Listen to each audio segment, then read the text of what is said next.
FC Istegun from Tajikistan.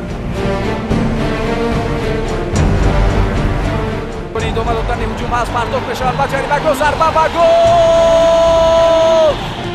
صورتی بلندی بازی امکانیت‌های خوبه که با وجود آورده است.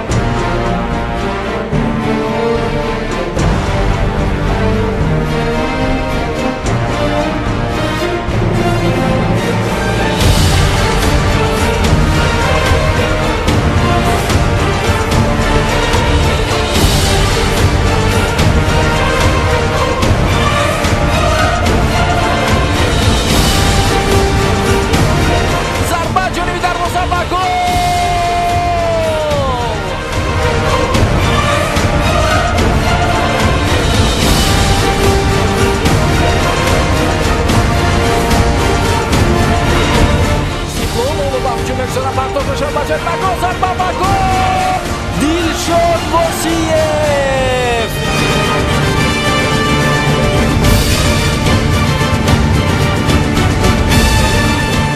فرصت oportunidad ومن دروازه‌بان این حالت رو پرتاب و کمری راست انجام برکات در همین فرصت واقعا هم دروازه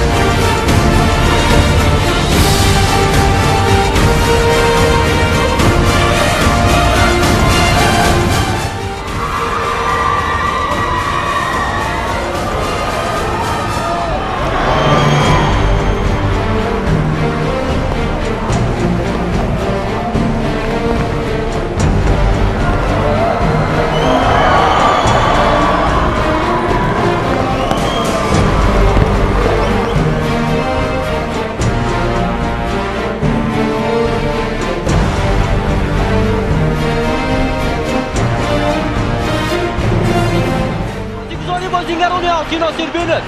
وضعیتی خیلی هم خفناک واسیف عکس الهجوم بازیگران میزبان واسیف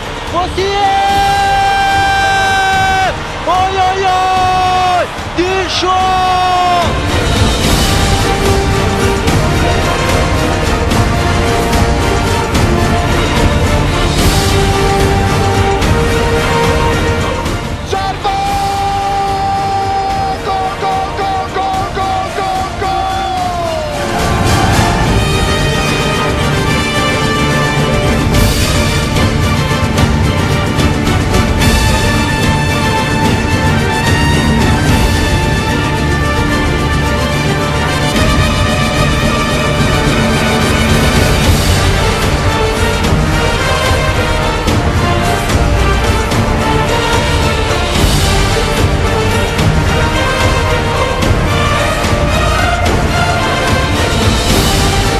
خط یکم و کمک خطی دیپوگران دارد و وضعیتی مرکب دار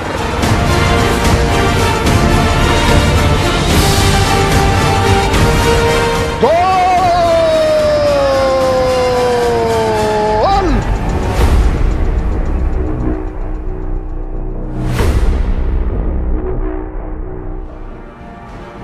پرتاب به مرکزی میدان گل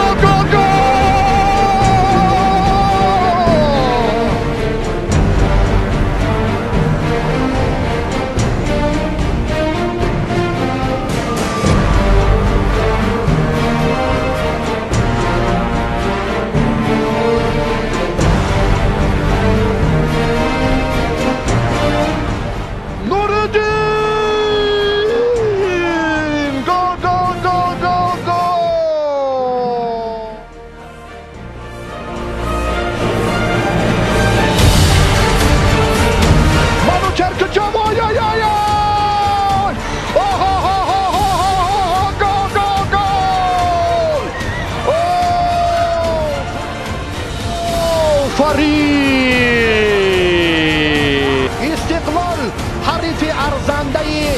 این باشگاه القوا الجریه در مرحله نهایی البته در تاجیکستان سبقت را روز 4